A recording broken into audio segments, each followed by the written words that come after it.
Capítulo 4. Cuando Jane y Lizzie se quedaron solas, la primera, que antes había sido cauta en sus elogios a Bingley, expresó a su hermana lo mucho que lo admiraba. «Es exactamente como un joven debe ser», le dijo. «Sentimental, perspicaz y de buen humor. Nunca vi tan finos modales, tanta desenvoltura, tan exquisita educación». «Es guapo», añadió Lizzie. «Tal como en la medida de lo posible debe ser un joven. Posee todas las condiciones». Me sentí muy halagada cuando me sacó a bailar por segunda vez. No esperaba semejante cumplido. ¿No? Pues yo sí. Hay gran diferencia entre nosotras. A ti, los cumplidos siempre te sorprenden. A mí nunca.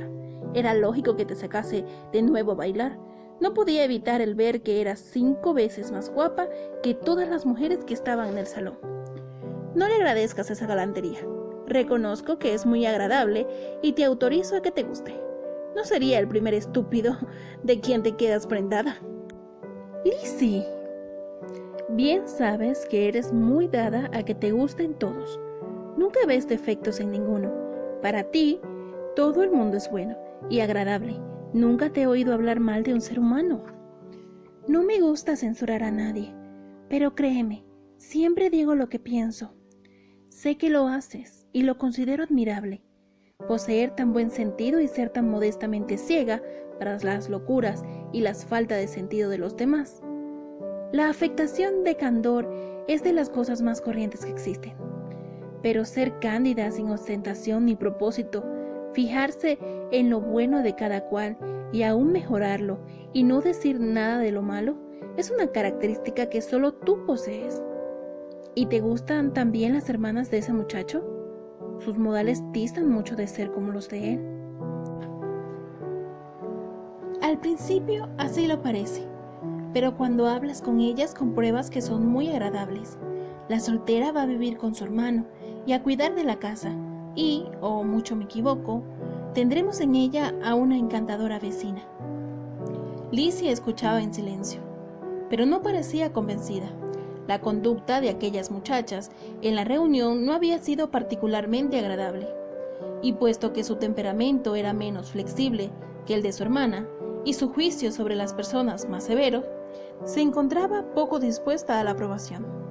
Eran, en efecto, mujeres muy distinguidas. No les faltaba buen humor cuando se les complacía, ni dejaban de resultar agradables cuando lo deseaban. Pero parecían arrogantes y vanas. No les faltaba belleza. Habían sido educadas en uno de los mejores colegios particulares de la capital. Poseían una fortuna de 20,000 libras. Tenían la costumbre de gastar más de lo debido y de juntarse con gente de alto rango, y estaban acostumbradas a pensar bien en todo momento de sí mismas y medianamente de los demás. Pertenecían a una respetable familia del norte de Inglaterra, circunstancia más impresa en su memoria que el hecho de que su propia fortuna y la de su hermano habían sido logradas por medio del comercio. Bingley había heredado unas 100,000 libras de su padre, quien había proyectado comprar una finca, pero la muerte lo sorprendió antes de que pudiese hacerlo. El hijo abrigaba la misma intención y más de una vez eligió el lugar, pero como ahora disponía de una buena casa, era dudoso para muchos de los que conocían la sencillez de su carácter que no pasase el resto de sus días en Netherfield, dejando para la venidera generación la compra de la finca con que había soñado su padre. Sus hermanas deseaban mucho que poseyese una finca, pero aun cuando por el momento solo se hallaba establecido como arrendatario, la señorita Bingley no dejaba de gustar de presidir su mesa, ni la señora Horse, que se había casado con un hombre que tenía más elegancia que medios, se veía menos dispuesta a considerar la casa de su hermano como la suya propia siempre que le conveniese. No hacía sino 2 años que Bingley había alcanzado la mayoría de edad, cuando casualmente le recomendaron que visitara la casa de Netherfield. La vio por fuera y por dentro durante media hora.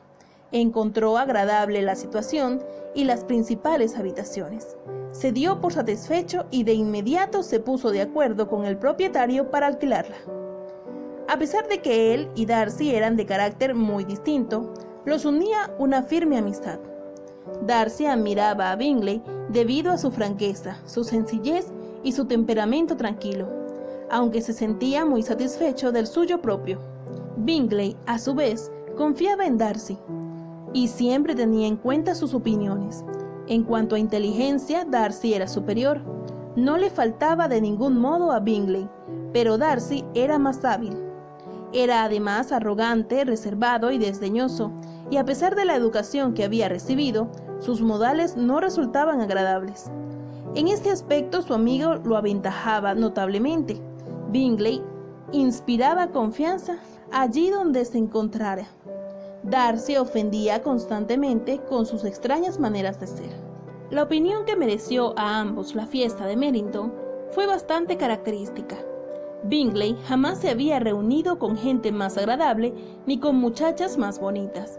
Todo el mundo había estado atento y afable con él. Allí no había habido etiqueta y pronto se había sentido amigo de todos, y en cuanto a la mayor de las Bennet, no podía considerarse ángel más bello. Darcy, por el contrario, había visto una colección de personas carentes de interés, de escasa belleza y ninguna elegancia, y no había recibido atenciones ni demostraciones de agrado. Reconocía que la mayor de las Bennet era bonita, pero en su opinión sonreía demasiado. La señora Horse y su hermana coincidían en que así era, pero admiraban a dicha señorita y le gustaba, declarándola encantadora y mostrándose decididas a no rechazar su amistad. Así pues, Jane quedó por muchacha encantadora, y Bingley autorizado con semejante recomendación para pensar en ella a sus anchas.